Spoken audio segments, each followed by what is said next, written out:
Talk a lot about how these young guys don't know what it's like to go through the Big Ten. They have to experience it. Is a game like tonight kind of what you mean when you talk about that? Yeah, absolutely. I think that, this was one of those games. There were a lot of twists and turns to it. And, as I told him, I thought Illinois, obviously played very, very well. And they hit some of the most timely shots I've ever seen. And give our guys credit.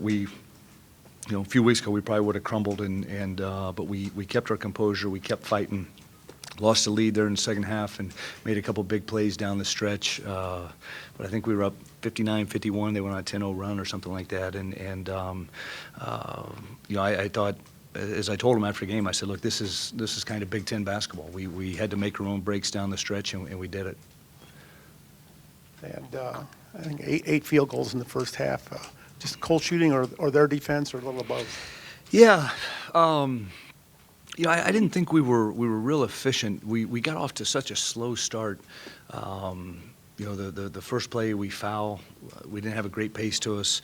I think maybe we foul again, JaQuan's handoff, and it just, I don't know. I had an odd feeling to start the game of like, gosh, we're not clicking the way we need to. But then, JaQuan picking up two quick ones, and I thought AJ was tremendous. I was worried about JaQuan in the second half. Talked to him at halftime, and I thought he was tremendous in the second half. Coach, could you talk a little bit about Marc Loving's play today, how he led you guys in times when, you couldn't find offense? Yeah, well, Marc was very, very efficient tonight. I think that, he kind of had a huge three in the corner, but also was able to put the ball down on the floor, got to the foul line. Marc has had a really, really good focus last few games, and, as your lone upperclassman on a basketball team, you hope that that's something that we can continue to ride on. Dad, you mentioned that 10-0 run from Illinois there in the second half. JaQuan said that there was maybe some finger pointing from your guys there during that before they kind of snapped out of it. Was that something you saw, and how did they work through that? Was it them, or is it something you said maybe? Well, we talked about it. I think that's something with this team that we continue to try to talk about the maturity level that we have to have.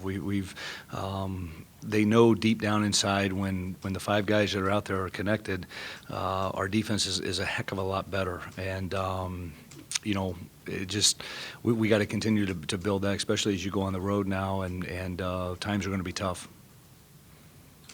The play you referenced earlier about Marc Loving, I think like Cam, threw it to him in the corner there. The game was tied at the last TV timeout, and you guys hit that shot and never trailed, I believe, after that point. Just for him to be a guy that's coming into that role of hitting the clutch shot and everything else, just you got to be happy to see those kind of things go for him. Yeah, absolutely. I think that the one thing we knew in the off season that really Marc and JaQuan and Keita were going to have to play at a little bit of a higher level than they've ever played at, and we've challenged those guys, and Marc in particular, as I said, the lone upperclassman on this basketball team.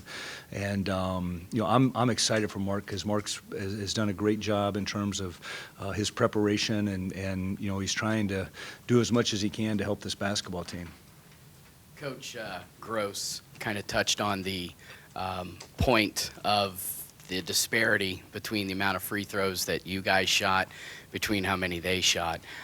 What do you think you guys did, or was there anything specific as to what you guys did to be able to get to the line a lot more than they were able to tonight? Well, I think that, you look at the first couple possessions, and we had picked up three really, really quick fouls, and it was, give Illinois credit, they were playing very, very physical, and I think that was kind of what they were looking to do. I thought that a lot of those probably came to the end of the game when they were fouling, but sometimes it sort of happens that way. The drives were there. Obviously, Marc getting to the line. You look at how he did it. It was a shot fake drive, finishing through contact type of deal. At the last, I think 351, you went small for pretty much the first time all year. I know they're big, likes to kind of pick and pop a little bit. Was that kind of what went into that decision, and how did you feel you guys handled playing without a big? I mean, Finke is such a scary matchup because of, he shoots 13 times or whatever today, and 8 of them are threes. And that's something that they do a really good job of exploiting. What was funny is when we had that and they were driving the basketball, you felt the lack of presence of our shot blockers down there. And I was like, where's our – then I'm looking out there and we're small. But no, I thought our guys did a pretty decent job with that, just in terms of – especially on the offensive end, because, I mean, Kata had a flash drop to JT, and, they forced our hand there a little bit, just in terms of pulling our bigs away from the bucket. And JaQuan has a better feel and can kind of multitask on the offensive end. Zach, could you address the spirit of your team as it was at the end of the 4-game losing streak, or coming out of Stores, as it was after the Kentucky game, and as it is now? Well, I think that, looking back, I've tried not to think too hard about those times, but, we're a team, and we're by no stretch of the imagination where we want to be, but there was some uncertainty, and the thing that we had to do was get these guys to believe in each other. The butt kicking we took at UConn was a great teaching experience for us, just in terms of how they attacked us, and we could never kind of fight our way through. I thought, you go back to the Kentucky game, I thought one of the great things was we had a great first half of basketball, and Murray gets as hot as any player I've ever seen, and we take a 16-point lead to 3, and we found a way to win basketball games. I think that's something that happened with tonight's game. We had to find a way to make the plays, and guys did that. So, long answer to your question, but I think that the morale, there's a little bit more belief in terms of what we're trying to do, and probably a little bit more knowledge of how we have to do it. You mentioned you talked to JaQuan at halftime after he sat for 18 minutes.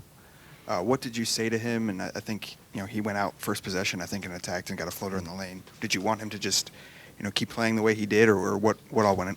Well, I told him, I said, your ass should be rested. There was no question about that. I didn't know, because I think that I couldn't be happier with the way he came out and played, because, I had talked to him in the first half. I said, look, can you play with 2? I may need you, because AJ was exhausted out there. In fact, they got an easy bucket on us because he just couldn't move again, and I was pushing him up the floor and that sort of thing. But it was nothing strategic. I said, look, just go out there and play and get back into the flow. I told him when he picked up his second foul, I said, you got to sit over here and pay great attention to what's going on in terms of what they're trying to do. And I thought he did that, because defensively he was really good as well. Coach, I aspired to your new look of no tie and a little scruff. Did you implement that after you became the winningest coach in school history? Yeah. Well, I hate wearing ties. And I will say this, I don't know if you've noticed in the 12 years you and I have been together, but I sweat easily. This is so much cooler. Why?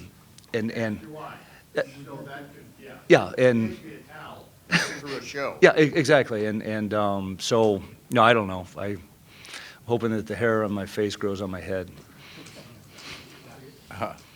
There are, mid-court shots, at end of games that you can tell right away are off. And I'm just wondering what you're thinking. That shot by Hill was closer than most, at the end. I'm just wondering, when the ball's in the air at the end of a game like that, what goes through your head, or what you were thinking there? Well, the one thing I thought John was going to tip dunk it, because John was out on the court going to see it through. I thought maybe he was going to tip dunk it. But no, I think from the standpoint of I wanted Marc to make the free throw. We were contemplating, did we want to foul or whatever. Sitting at home last night watching that TCU Oregon game, nothing surprises me anymore in college sports. And it's so funny, because I thought about this morning, for whatever reason, maybe we need to practice. Sometimes we do like half-court shots in practice, just sort of messing around. But since you don't practice them, if they go in, it has to be luck. And literally when that ball was going through there, I'm like, not today. Not, so, but fortunately it was off. Also, a quick question about, you seem to be getting a lot out of Cam lately when he's called upon. Just what difference have you seen him in the last couple weeks or so? I think Cam is really settled into who he is and what he is for this basketball team. You look, obviously he's making shots, scoring, but you look at the other end, and he's a completely different defender than he was a month ago. And he's more prideful. He's really starting to understand what his role is defensively, and he does have that ability to score some quick buckets for us. Coach, on the topic of defense, you guys held them to 40% shooting and forced 32 three-pointers this game. How proud are you of this defense right now? Well, I think that we're getting there. The thing that I would say that I'm not pleased with, we made some mistakes and they made us pay for them tonight. And those are things that they're going to happen. But with that said, we can't, on a dribble keep, give a guy a dunk. On a horns action, on the second ball screen, we can't give a layup. With that said, but I do think we're understanding scouting more. The first three that none hit was a great pass by Tate, and they kind of got us on that. But we've got to continue to build it, and I like the direction we're heading with our defense.